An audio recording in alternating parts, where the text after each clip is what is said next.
यत्पादपङ्कजरज परिमार्जितेषु चेतस्सु दर्पणतला मलताङ्गतेषु शब्दार्थसम्पदोदारतरा स्फुरन्ति विघ्नच्छिदेस्तु भगवान् सगणाधिनाथः। इदानीं साहित्यशास्त्रमधिकृत्य काव्यलक्षणविषये किमपि अभिनवम् अस्माभिः विचार्यते। साहित्यशास्त्रे काव्यलक्षणविषये प्रायेण सर्वैरपि आलङ्कारिकैः आचार्यैः विस्तरेण विचारः विहितः। तत्र पुनः उपलक्ष्यते काव्यलक्षणविषये त्रिविधा परम्परा। प्रथमा तत्र परम्परा वर्तते शब्दैककाव्यतावादिनां, द्वितीया तत्र परम्परा वर्तते शब्दार्थोभयकाव्यतावादिनाम्, एवञ्च साम्प्रतिके काले इदानीं तावत् आचार्यचरणैः सनातनकविभिः साहित्यशास्त्रमर्मज्ञैः रेवाप्रसादद्विवेदिभिः एका नवीना काव्यलक्षणविषयिणी परम्परा प्रवर्तिता वर्तते। सा पुनः विकल्पवादात्मिका वर्तते। तत्र पुनः शब्दार्थकाव्यतायाः तावद् विचारो विधीयते। आचार्यद्विवेदिनः ज्ञानैककाव्यतावादिनः वर्तन्ते, विकल्पैककाव्यतावादिनः वर्तन्ते, शब्दार्थकाव्यतावादिनः वर्तन्ते। अत एव एतासु परम्परासु किं तावद् वैलक्षण्यं, किञ्च वैलक्षण्यं साम्प्रतिकीया नवीना काव्यलक्षणविषयिणी परम्परा आचार्यचरणैः रेवाप्रसादद्विवेदिभिः प्रवर्तिता, तदस्माभिरिदानीं विचार्यते। पश्यन्तु तावत् अस्माकीनं यत् साहित्यशास्त्रं वर्तते तत्र पुनः नाट्यशास्त्रं प्रधानं तावत् ग्रन्थं वर्तते। ग्रन्थेऽस्मिन् आचार्येण भरतमुनिना उच्यते मृदुललितपदाढ्यं गूढशब्दार्थहीनं जनपदसुखबोध्यं युक्तिमन्नृत्ययोज्यं बहुकृतरसमार्गं सन्धिसन्धानयुक्तं सभवति शुभकाव्यं नाटकप्रेक्षकाणां। भरतमुनिना तत्र काव्यविषये एते तावद् गुणाः प्रतिपादिताः सन्ति नाट्यशास्त्रे। एतानि वैशिष्ट्यानि भवेत् काव्ये, तेन च नाटकप्रेक्षकाणां कृते असौ बहुकृतरसमार्गं भवति। अतः परं साहित्यशास्त्रस्य यः आगमः वर्तते अग्निपुराणरूपेण प्रसिद्धः, तस्मिन् आगमे स चासौ आगमः सनातनकविभिः साहित्यशास्त्रस्य अहमागमरूपेण प्रतिष्ठापितः। तस्मिन् अपि आचार्यः कथयति शब्दैककाव्यतावादविषये संक्षेपाद् वाक्यमिष्टार्थव्यवच्छिन्ना पदावली काव्यं स्फुरदलङ्कारं गुणवद् दोषवर्जितम्। तत्रापि शब्दस्य प्राधान्यं सन्दृश्यते। इदानीं तावत् अमुमेव लक्षणम् अनुसृत्य, एतदेव लक्षणम् अनुसृत्य परवर्तिना आचार्येण दण्डिना स्वकीये काव्यलक्षणादर्शग्रन्थे उच्यते तैः शरीरञ्च काव्यानाम् अलङ्काराश्च दर्शिताः शरीरं तावदिष्टार्थव्यवच्छिन्ना पदावली। उभयत्रापि अग्निपुराणे एवञ्च दण्डिनः काव्यलक्षणादर्शे तत्र पदावली इति काव्यं मन्यते। अनेन प्रतिभाति यत् असावपि शब्दैककाव्यतावादविषये विश्वसिति। अतः परं चन्द्रालोके आचार्येण जयदेवेनापि वाक्काव्यम् इति किमपि नवीनं प्रतिष्ठापितं। निर्दोषा लक्षणवती सरीतिर्गुणभूषिता सालंकाररसानेक वृत्तिर्वाक् काव्य नाम भाक। तो वृत्तिः वाक् काव्य नाम भाक इत्यनेन शब्दस्यैव प्राधान्यं काव्यलक्षणविषये वरीवर्तति। यतो हि उच्यते इति वाक्, वक्तीति वाक्य, उच्यते अर्थः अनया इति वाक् एवं प्रकारेण वाक् शब्दस्य अनेकाः व्युत्पत्तयः साहित्यशास्त्रपरम्परायां समुपलभन्ते। अतः परं यश्च आचार्य विश्वनाथः वर्तते साहित्यदर्पणकारः, तेनापि 14 शताब्द्याम् उच्यते वाक्यं रसात्मकं काव्यम्। अत्रापि शब्दस्य प्राधान्यं काव्यलक्षणविषयकं वरीवर्ति। वाक्यं काव्यमिति एतेषां मतं, किन्तु तद्वाक्यं रसात्मकं स्यात्। अतः परं 17 शताब्द्यां पंडितराजजगन्नाथेन स्वकीये लक्षणग्रन्थे रसगंगाधरनाम्नि काव्यलक्षणविषये किमपि विलक्षणं प्रतिपादितं। ते प्रत्यक्षं कथयन्ति यत् रमणीयार्थप्रतिपादकः शब्दः काव्यम्। रमणीयार्थप्रतिपादकः शब्दः काव्यम्। अत्र पुनः अर्थस्य विशेषणता शब्दस्य च विशेष्यता। अत एव शब्दस्य काव्यता विषये अत्यन्तं दार्ढ्येन आचार्येण पंडितराजजगन्नाथेन उद्घोष्यते। एषा खलु परंपरा वर्तते शब्दैककाव्यता वादिनाम्। अतः परं या द्वितीया परंपरा काव्यलक्षणविषयिणी समुपलभ्यते सम्पूर्णेऽपि साहित्यशास्त्रे, तस्मिन्नपि यदि विचारः विधीयते तद्विषये अस्माभिरुच्यते यत् शब्दार्थोभयकाव्यतावादिनां परंपरायाः प्रतिनिधिभूताः आचार्याः सन्ति आचार्यदण्डिनः। ते कथयन्ति शब्दार्थौ सहितौ काव्यं गद्यं पद्यं च तद्विधा, संस्कृतं प्राकृतं चान्यत् अपभ्रंश इति त्रिधा। अत्र पुनः शब्दार्थौ सहितौ काव्यम् इति तु कापि नवीना सरणिः आचार्येण भामहेन स्वकीये भामहालङ्कारग्रन्थे प्रवर्तिता।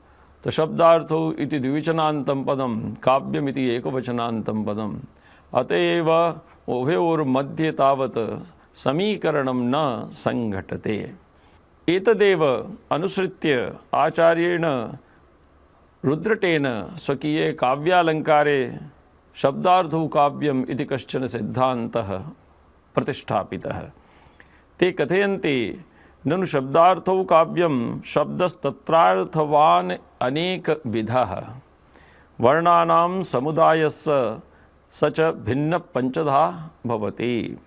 ननु शब्दार्थौ काव्यं शब्दस्तत्रार्थवान् अनेकविधः, वर्णानां समुदायः स च भिन्नः पंचधा भवति। तुल्यकक्षतया शब्दार्थौ द्वावपि काव्यत्वेनाङ्गीकृतौ आचार्येण रुद्रटेन। द्वयमेतत् समुदितमेव काव्यं भवतीति अस्ति तेषां तात्पर्यम्। अत एव अत्रापि पुनः शब्दार्थौ काव्यम् इति परंपरा वरीवर्ति।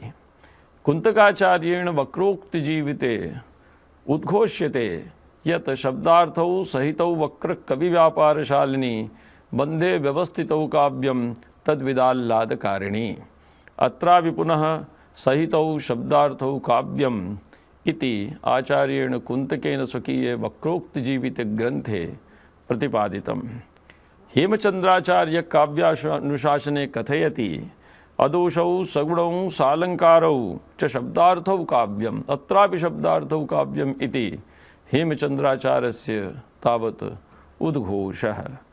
अतः पूर्वं तावत् मम्मटाचार्येणापि उच्यते तददोषौ शब्दार्थौ सगुणावलनं कृति पुनः क्वापि शब्दार्थौ तत् इति काव्यम् इति तु आचार्य मम्मटस्य कश्चन उद्घोष विशेषः। ध्वन्यालोकविषये यदि अस्माभिर्विचार्यते तत्रापि अर्थस्य प्राधान्यं वर्तते न पुनः शब्दस्य। आचार्य कथयति यत्रार्थशब्दो वा तमर्थमुपसर्जने कृतस्वार्थौ व्यङ्क्तः काव्यविशेषः सद्ध्वनिरिति सूर्यभिः कथितः। तो शब्दार्थयोः उभयोरपि गुणीभावत्वम् एवञ्च ध्वनेः तावत् प्राधान्यम् आचार्येण आनन्दवर्धनाचार्येण च स्वकीये ध्वन्यालोकग्रन्थे प्रतिपाद्यते। उभयत्रापि एकत्र पुनः शब्दस्य प्राधान्यम्, अपरत्र पुनः शब्दार्थयोरुभयोरपि प्राधान्यम्। अत्र पुनः सनातनकवयः आचार्य रेवाप्रसाद द्विवेदिनः कथयन्ति यत् ये शब्दैककाव्यतावादिनः सन्ति ते पुनः वैदिकाः और ये च शब्दार्थोभय काव्यतावादिनः सन्ति ते पुनः मध्यम मार्गिणः बौद्धाः सन्ति। यतो हि तत्र भामहाचार्येण स्वकीये मंगलाचरणे भगवतः बुद्धस्य तावत् मंगलं तत्र आचरितम्। अतः परम् आचार्य सनातन कविभिः आचार्यैः रेवाप्रसाद द्विवेदिभिः किमपि नवीनं प्रतिष्ठाप्यते।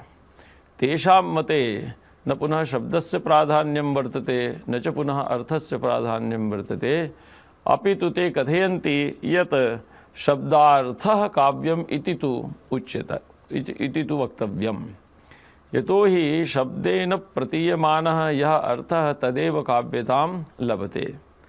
यदि एवं न स्वीक्रियते तर्हि महर्षेः पतञ्जलिनः सूत्रमधिकृत्य तैः नवीनं तावत् काव्यलक्षणं प्रवर्तितम् अस्ति।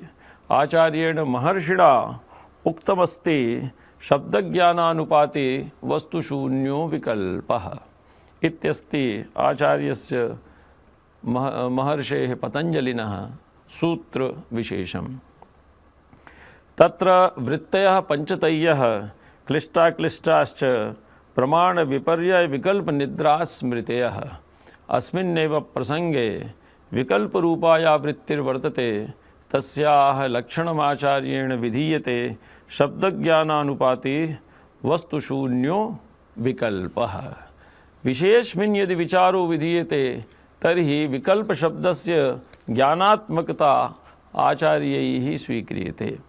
एवञ्च काव्यविषये यदि विचारो विधीयते तर्हि स्पष्टं प्रतिभाति यत् काव्यस्य सम्पूर्णमपि विश्वं विकल्पात्मकं भवति। यदि अन्यैः शब्दैः यदि उच्यते तर्हि तावत् काव्यस्य सम्पूर्णमपि विश्वं प्रातिभासिकं भवति। अत एव आचार्येण मम्मटेन उक्तं विभावादिजीवितावधिः। यावत् प्रविधि प्रातिभासिकानां विभावादीनां प्रतीतिर्जायते तावत् प्रभृतिरेव रसस्य अनुभवः सहृदयानां हृदये भवत्येव। रसः समुत्पद्यते सहृदयानां हृदये। एवं प्रकारेण सम्पूर्णमपि काव्यस्य यद् विश्वं वर्तते तत् सम्पूर्णमपि काव्यस्य विश्वं विकल्पात्मकं वर्तते। विकल्पविषये सनातनकवयः स्वकीये साहित्यालङ्कारग्रन्थे एवञ्च काव्यालङ्कारकारिकायां कथयन्ति यत् विकल्पो वस्तुशून्यो यः शब्दश्रवणतो मतौ समुत्पतति चित्तस्य बोधवृत्तिरियं सति। विकल्पः वस्तुशून्यः भवति। यदि हिमालय शब्दस्य उच्चारणं विधीयते तर्हि हिमालय पदार्थस्य उपस्थितिर्न भवति। हिमालयस्य यद् ज्ञानमस्माकं बुद्धौ स्थितं तस्य प्रतीतिर्भवति। अग्निशब्दस्य उच्चारणेन अग्निपदार्थः मुखे न आयाति, अपि अग्नि इति पदार्थस्य अनुभवः यश्च अस्माकं मनसि स्थितः यश्च अस्माकं बुद्धौ समुपस्थितः तस्यैव प्रतीतिर्जायते। अतएव विकल्पः वस्तुशून्यः। एतादृशी एव स्थितिर्वर्तते काव्येपि। यतो हि ये च पदार्थाः काव्ये उपवर्णिताः कविभिः रसालङ्कारगुणरीति वृत्तिमाध्यमेन तेषां समेषामेव पदार्थानाम् अर्थतया वस्तुतया उपस्थितिर्न भवति, अपितु तेषां ज्ञानात्मिका उपस्थितिर्भवति। सा च प्रातिभासिकी उपस्थितिः आनन्दैकरूपा आनन्दजन्या, तस्य परिणामस्तु वास्तविकः। अत एव सत्यविप्रातिभासिकत्वे तत्र विश्वासः अस्माभिर्न क्रियते। यतो हि तस्य परिणामः चमत्कारैककारकः आह्लादैकरूपः एवञ्च सहृदयानां कृते अत्यन्तम् आनन्दप्रदः। अत एव प्रातिभासिकत्वे तत्र अस्माभिर्कापि विचिकित्सा न विधीयते। अतः परमाचार्यचरणाः सनातनकवयः कथयन्ति सौन्दर्यमात्रमाश्रित्य काव्यमित्यभिधीयतां शब्दार्था वित्तयं शब्दः स्वयमर्थं तु संस्पृशेत्। सौन्दर्यमलङ्कारः इति तु आचार्य वामनेन स्वयमेव उक्तमासीत् पूर्ववर्तिभिः। अत एव च आचार्यचरणाः कथयन्ति यत् सौन्दर्यमात्रमाश्रित्य काव्यमित्यभिधीयताम्। काव्ये सर्वाण्यपि तत्त्वानि सौन्दर्यमात्रजनकानि वर्तन्ते। रसस्यापि सौन्दर्यजनकता, गुणानामपि सौन्दर्यजनकता, आह्लादजनकता, सौन्दर्यजनकता, अलङ्काराः अपि सौन्दर्यजनकाः वर्तन्ते। शब्दार्थौ इत्ययं शब्दः स्वयमर्थं तु संस्पृशेत्। एवञ्च अतः परं ते कथयन्ति शाब्दो विकल्पो नो शब्दः स्वयमर्थं तु संस्पृशेत् विकल्पोऽर्थस्य यस्तं हि संस्पृदेशा विकल्पना। ते कथयन्ति यत् शब्दः विकल्पात्मकः भवति, अतएव शब्दस्य स्पर्शं केन सह भवति यश्च अर्थः ज्ञानरूपेण अस्माकं बुद्धौ समुपस्थितः। अतएव अन्तिमाया कारिका वर्तते, तत्र सनातनकवयः कथयन्ति शब्दस्यार्थेन सम्बन्धः मन्यते व्यावहारिकः। शब्दस्यार्थेन सम्बन्धः मन्यते व्यावहारिकाः न योगिनश्च तद्वाचे श्रद्धानाश्च पंडिताः। अतएव शब्दस्य अर्थेन यः सम्बन्धः स चासौ अर्थः ज्ञानात्मकः एव वर्तते। अतएव सिद्धान्तत्वेन ते कथयन्ति विकल्पः सुन्दरकाव्यम् इति काव्यस्य लक्षणं सर्वं सहं भवत्यत्र प्रमाणं श्रीपतञ्जलिः इत्यस्ति सिद्धान्तविशेषः सनातनकवेः आचार्य रेवाप्रसादद्विवेदिनः। ते कथयन्ति विकल्पः सुन्दरः काव्यम्। शब्दज्ञानानुपाते वस्तुशून्यो विकल्पः इति यत् महर्षिणा प्रतिपादितं, तत्र यदि सुन्दरशब्दः समायोज्यते, चमत्कारकारी शब्दः समायोज्यते, तर्हि भवति तत् काव्यलक्षणम्। अतएव सुन्दरो विकल्पः काव्यं, चमत्कारकारी विकल्पः काव्यम्, अथवा शब्दज्ञानानुपाते चमत्कारकारी विकल्पः काव्यम् इति वक्तुं शक्यते। एवं प्रकारेण शब्दार्थौ काव्यं, शब्दः काव्यं, शब्दार्थः काव्यम् इति या पूर्ववर्तिभिः कापि विचारणा उपस्थापिता आसीत्, तस्याः निराकरणं कर्तुं शक्यते। एवञ्च सर्वपारिषद्यं सर्वैरपि स्वीकर्तुं शक्यते एतत् खलु लक्षणम्।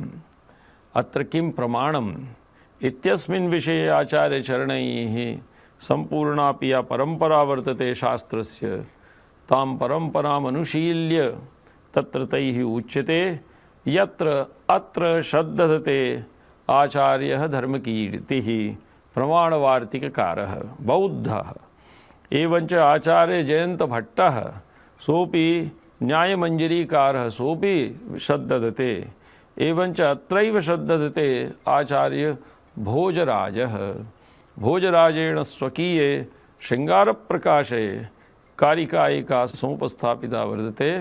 विकल्पयोनयः शब्दाः विकल्पाः शब्दयोनयः तयोरन्योन्यसम्बन्धः नार्थं शब्दाः स्पृशन्त्यमि।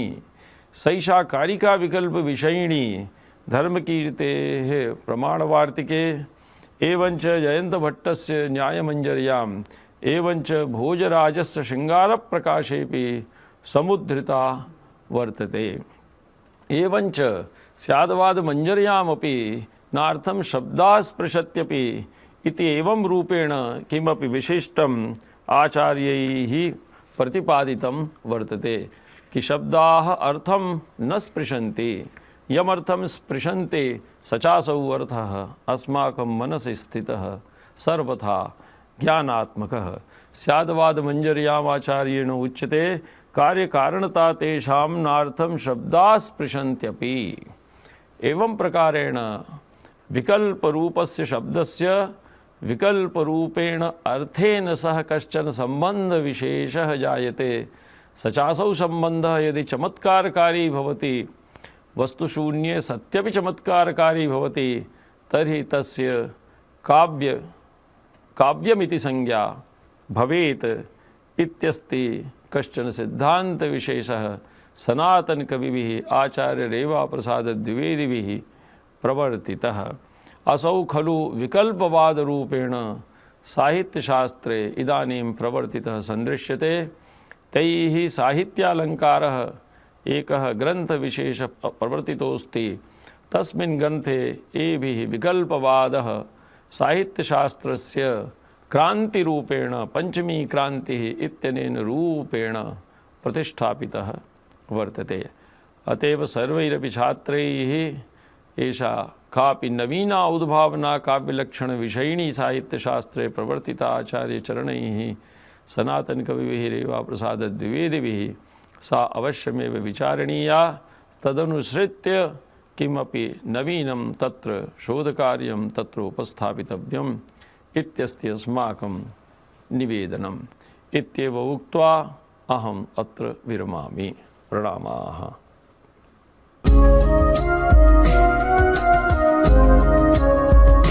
Thank you.